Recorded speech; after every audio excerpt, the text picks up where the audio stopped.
Alors bonjour, aujourd'hui je vais essayer de travailler avec les dates. Donc il y a un premier truc à faire quand on travaille avec les dates, c'est de s'assurer qu'au niveau de des paramètres de G Suite, on est bien sur un paramètre national, donc là en l'occurrence la France, parce que ça a un impact sur le format des dates. Si on n'est pas en France, on va peut-être travailler avec des dates en anglais, formatées en anglais, donc il va falloir faire attention.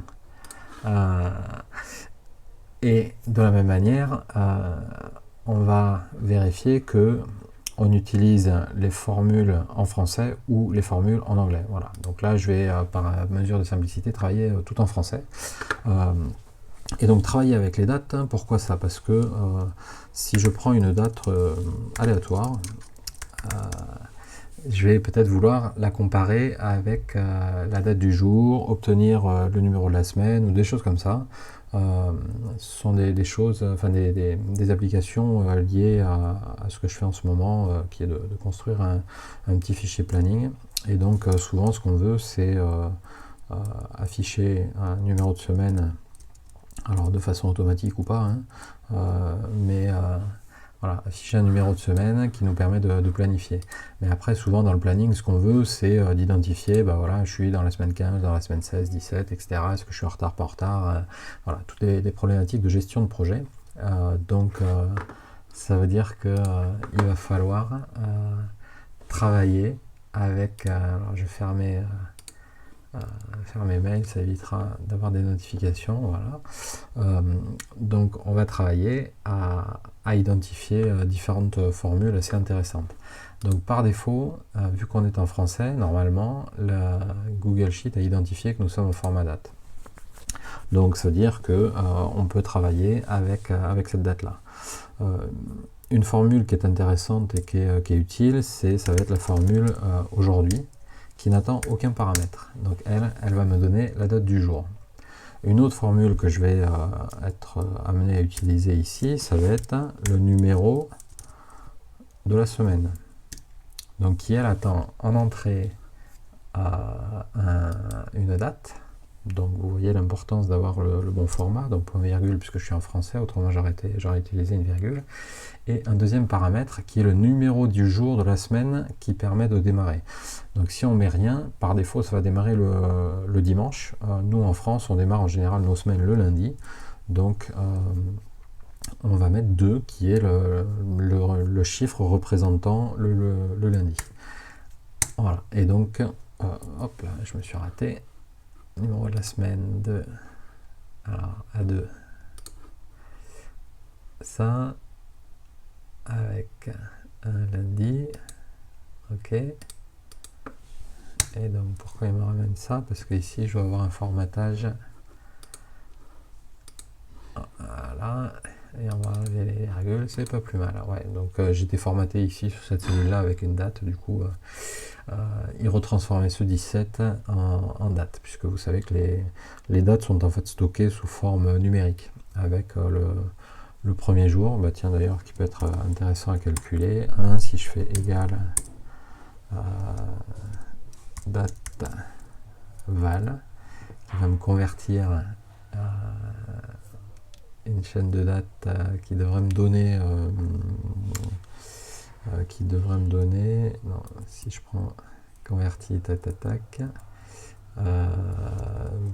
j'ai beaucoup plus simple. Si je prends ça et que je lui donne un format de date, voilà, donc ça veut dire que toutes les dates, le premier jour, le jour de référence, c'est le jour le 31 décembre 1899. Donc de la même manière, le 0, si je lui mets un format date,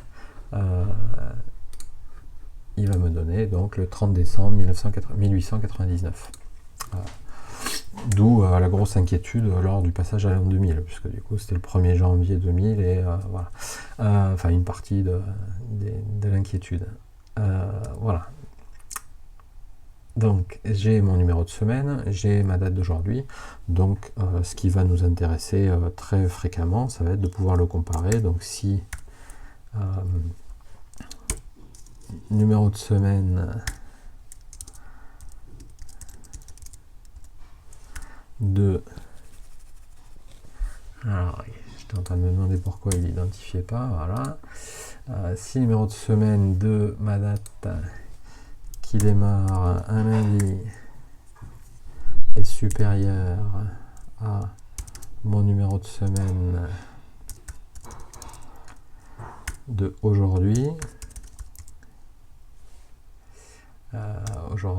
tac, qui n'attend pas de paramètres, mais qui démarre le lundi.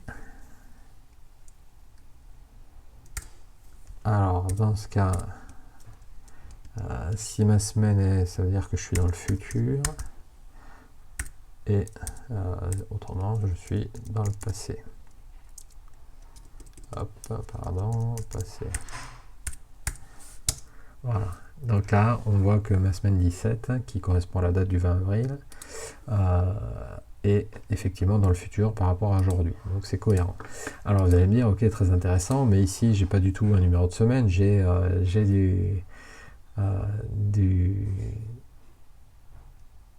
du texte. Donc ici, ça m'intéresse pas. Donc ce qu'on va devoir élaborer, c'est utiliser des formules avec les textes. Donc déjà, une première formule, ça va être de récupérer, alors en français c'est droite, seulement une partie du texte. Donc droite, pourquoi il ne me met pas, voilà, droite. Soustrait une sous-chaîne à partir de la fin de la chaîne de données. Donc nous, ce qu'on va vouloir, c'est cette chaîne-là, et comme paramètre, c'est les deux derniers caractères, puisqu'on a numéroté les semaines sur 2 caractères. Alors attention, si jamais vous avez numéroté les chaînes de 1 à 9 au début, il va peut-être falloir mettre en place une formule de calcul un peu plus compliquée. Autrement, mettez week, semaine 01, etc. Donc là, si je fais ça, je vois que j'ai 11. Alors déjà, ça commence à être intéressant. Par contre, j'ai 11 en texte. Je le sais puisque quand je suis en nombre, je suis calé à droite, alors qu'en texte, je vais être calé à gauche. Donc là, je vais, pareil, de la même manière, aller chercher la valeur, je vais transformer la chaîne de caractères en chiffres. Donc, la formule qui nous intéresse, afin de transformer un texte en nombre, c'est la formule en français CNUM, qui du coup nous permet de transformer une chaîne de caractères en un nombre. Donc là, si je prends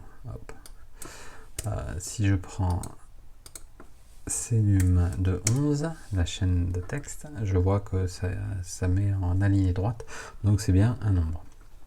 Donc, en quoi est-ce que c'est intéressant d'avoir toutes ces formules? Donc, je répète, la formule aujourd'hui, la formule numéro de semaine qui nous permet de récupérer le numéro de la semaine d'une date,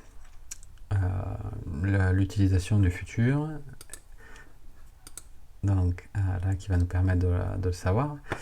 Donc, c'est intéressant dans le sens où ici j'ai mis une date, mais moi je voudrais connaître le numéro de la semaine. Donc par exemple, si je prends ici, je vois que ma date du 16, ça va être dans la semaine 15. Donc si je prends, si je veux faire ma comparaison avec mon numéro de semaine ici, je vais avoir besoin de pouvoir recalculer mon numéro de semaine. Donc c'est là où c'est intéressant.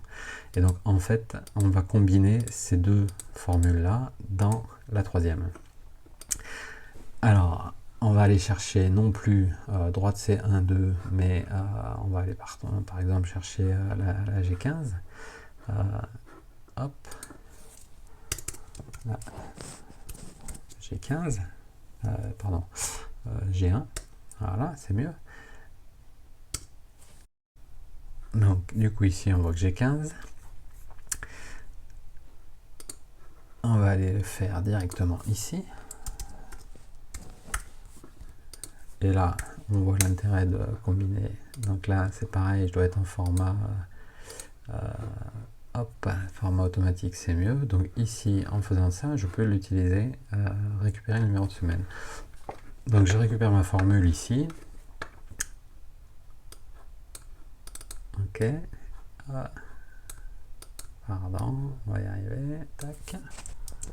Et je la mets ici. Tac. Donc ici, je vais comparer ma semaine 15 à mon numéro de semaine d'aujourd'hui, qui va me permettre de savoir où est-ce que j'en suis. Et donc là, je vois que, comme j'ai mis un strictement, je suis positif. Donc maintenant, comment est-ce qu'on peut utiliser cette formule-là de façon plus intéressante? On va prendre tout ça, tac, donc je le copie. Et en fait, ce qu'on va faire ici, c'est qu'on va sélectionner toute notre colonne. On va prendre une mise en forme conditionnelle, ok, donc qui s'applique là. Si la cellule n'est pas vide, c'est pas ça qu'on veut. On veut une formule personnalisée, et la formule personnalisée, c'est ça, ok. Donc, est-ce que le numéro de semaine était 1? Et on va pas lui mettre du supérieur ou 1, mais on va lui mettre du égal, pardon, égal. Ok. Alors, tac. Et on est donc en égal. Donc, ici, ça s'applique à C1 à 1. Ici, je veux C1 et je lui mets dollar, dollar. Voilà, pour dire que ça s'applique vraiment sur la ligne. Et que voit-on? C'est qu'aujourd'hui, nous sommes dans la semaine 16 et c'est ma semaine 16 qui est coloriée. Voilà, c'est ce que je voulais vous montrer aujourd'hui, comment combiner, comment récupérer un formatage conditionnel avec différentes formules et notamment des formules sur les dates. J'espère que cette vidéo vous a plu. N'hésitez pas à liker et à vous abonner pour pour être informé lorsque je vais publier de nouvelles vidéos. Merci beaucoup, à bientôt.